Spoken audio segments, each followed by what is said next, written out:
BFM Business, 10h, 12h30, l'émission 100% placement, intégral placement, Guillaume Sommerer. Et on va parler de vos impôts à présent, ça bouge, il va y avoir des nouveautés, on en parle tout de suite avec Jean-Philippe Dubosc. Bonjour Jean-Philippe. Bonjour Guillaume. Et bienvenue, vous êtes le rédacteur en chef de toutsurmesfinances.com. Jean-Philippe, quelles sont les nouveautés fiscales de cet été pour ceux qui sont partis à la plage et qui ont besoin de se remettre à la page? Oui, c'est passé un petit peu inaperçu, mais il y a eu quand même un collectif budgétaire qui a été adopté le 23 juillet à l'Assemblée nationale et qui a été promulgué au journal officiel le 9 août. Alors c'est vrai que les gens étaient plutôt à la plage plutôt que regarder le journal officiel, c'est sûr, on peut pas leur en vouloir. Il y a pas mal de... On peut aussi lire le journal officiel à la plage, Jean-Philippe. Ah oui, mais c'est pas des bonnes vacances alors, enfin moi je le conseille pas en tout cas. Effectivement, il y a plusieurs mesures qui ont été instaurées et qui rentrent en vigueur dès le 1er septembre, dont certaines qui, contre toute attente, sont favorables aux contribuables, figurez-vous. Alors, expliquez-nous, qu'est-ce qui va être favorable aux contribuables en cette rentrée? Alors, il y a une mesure là dont on avait parlé, c'est la fameuse, c'est le fameux réduction d'impôt pour les ménages modestes.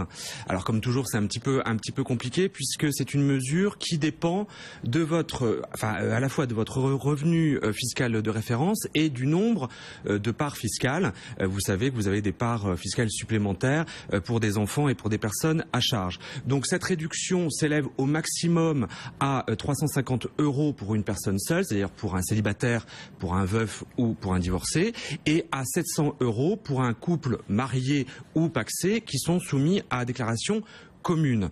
C'est une aide qui est dégressive pour toucher en fait la réduction maximale. À titre d'exemple, pour un petit peu illustrer mon propos, si vous êtes célibataire et que vous n'avez pas d'enfant, donc vous avez une seule part fiscale, et ben vous ne devez pas gagner plus de 15 717 € dans l'année.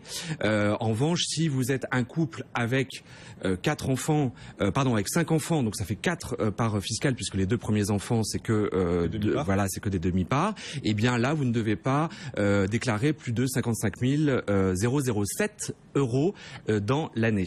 Bon, cette réduction d'impôt sur le revenu, elle va bénéficier à assez peu de ménages quand même. Alors les ménages les plus modestes. Alors elle va bénéficier à 3,7 millions de contribuables, et attention, ça ne signifie pas forcément une baisse d'impôt.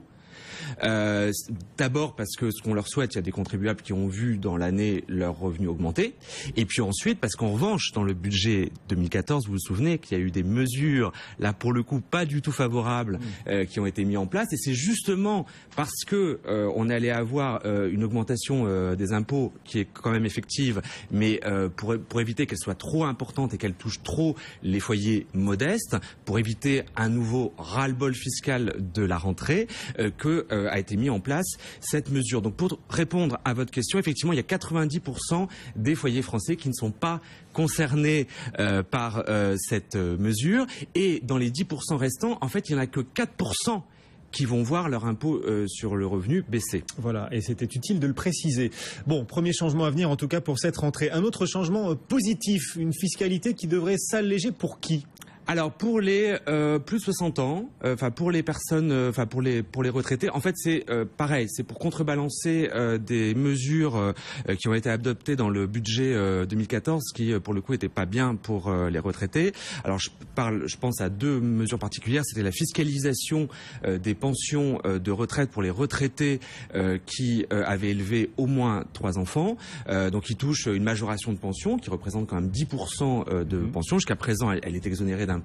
Dorénavant, depuis la déclaration dernière là de juin, eh bien il faut qu'ils l'intègrent à leur revenu, donc forcément le revenu taxable est plus important. Et puis il y a également aussi la fiscalisation de la demi-part fiscale supplémentaire pour les veuves. Donc pour contrebalancer tout ça, il a été décidé que sera maintenue l'exonération de la taxe d'habitation et l'allègement de la contribution sur l'audiovisuel public, ce qu'on appelait avant la redevance télé, pour les plus de 60 ans et pour les veufs et veuves qui ne sont pas assujettis à l'ISF en 2013. Voilà. Eux pourront en bénéficier. Dans le secteur du logement, de l'immobilier, est-ce qu'il y a aussi quelques rares bonnes nouvelles? Ok, mais on va les prendre. Quelles sont les bonnes nouvelles de cette rentrée? Alors là, il va y avoir des bonnes nouvelles cet après-midi, visiblement.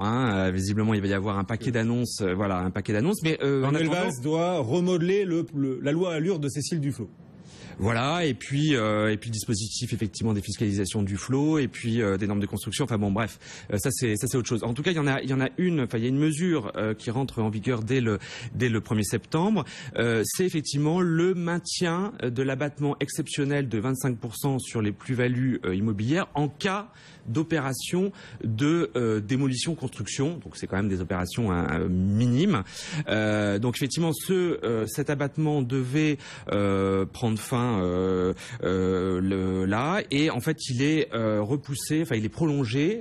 Il devait s'achever le 31 août, et en fait il est prolongé jusqu'au 31 décembre 2014. Et si la promesse de vente est signée avant le 1er janvier 2015, c'est prolongé jusqu'au 31 décembre 2016.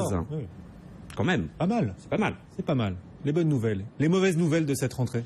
Alors voilà, le problème c'est qu'il y a toujours un petit peu des mauvaises nouvelles, hein, on peut pas s'empêcher. Faites-nous mal, Jean-Philippe. Non. Alors il y en a une qui est symbolique, mais bon quand même, il y a la création d'une taxe, figurez-vous, une taxe de 25% sur les permis de conduire, sur la réédition des permis de conduire. C'est-à-dire que si vous perdez votre permis, si on vous le vole, si vous le détériorez, vous êtes obligé donc de faire un duplicata. Et bien maintenant, il vous en coûtera 25 € de timbres fiscaux. En revanche, il n'y a pas de petit profit. Voilà. En revanche, si c'est bien sûr une première demande, hein, si vous venez d'avoir votre permis de conduire, là, ça demeure gratuit. Et si vous êtes obligé, parce que ça, il y a beaucoup de Français qui ne le savent pas, mais figurez-vous qu'au bout de 15 ans, normalement, on est obligé de, de refaire son permis. Ah tiens. Eh ben oui, ça, il n'y a pas beaucoup de gens qui le savent. On est obligé. Enfin, on est obligé. Normalement, c'est prévu que tous les 15 ans, la carte d'identité, c'est tous les 10 ans, et pour le permis de conduire, c'est tous les 15 ans. Et bien, quand il y a un renouvellement obligatoire, donc au bout des 15 ans, là, ça sera gratuit. Juste une petite chose. Je suis dans l'illégalité. Ah mais comme beaucoup de Français. Et juste une petite chose quand même, il y avait déjà en fait une taxe régionale. Il y avait dans 6 régions de France, il y avait déjà une taxe sur les renouvellements de permis de conduire. Alors il y avait toujours en plus le montant diffère. Il y a la Corse, il y a le Limousin, il y a le Poitou-Charentes, Martinique, Guyane et Guadeloupe. La plupart de nos auditeurs, nos téléspectateurs ont le permis de conduire. Certains d'entre eux ont même, alors là on change de sujet, ont même des stock options, figurez-vous. Et ils se demandent ce qui va se passer sur la fiscalité des stock options en cette rentrée. Alors ça y est, il y a plus, il y a plus l'abattement pour durée de détention. Vous savez que jusqu'à présent, effectivement, alors c'était tout un barème dégressif, c'est-à-dire que plus vous gardiez vos stock options et plus vous aviez un abattement sur les plus-values, enfin en cas de plus-value. Il y a également, alors là c'est encore plus technique, c'est pour les bons de souscription. Oui. Les dirigeants qui détiennent des bons de souscription, jusqu'à présent, en fait, quand ils partaient à la retraite et donc ils vendaient leur entreprise pour partir à la retraite, ils avaient un abattement exceptionnel de 500 000 €. C'est fini ? Eh ben, c'est fini. Bon, on va faire avec, on va faire sans plutôt. Voilà. Merci Jean-Philippe Dubos. Voilà les nouveautés fiscales de cette rentrée pour vous qui revenez de la plage et qui souhaitez vous mettre à la page. Vous savez tout maintenant. Jean-Philippe Dubos, le rédacteur en chef de toutsurmesfinances.com. À bientôt. Merci, à bientôt.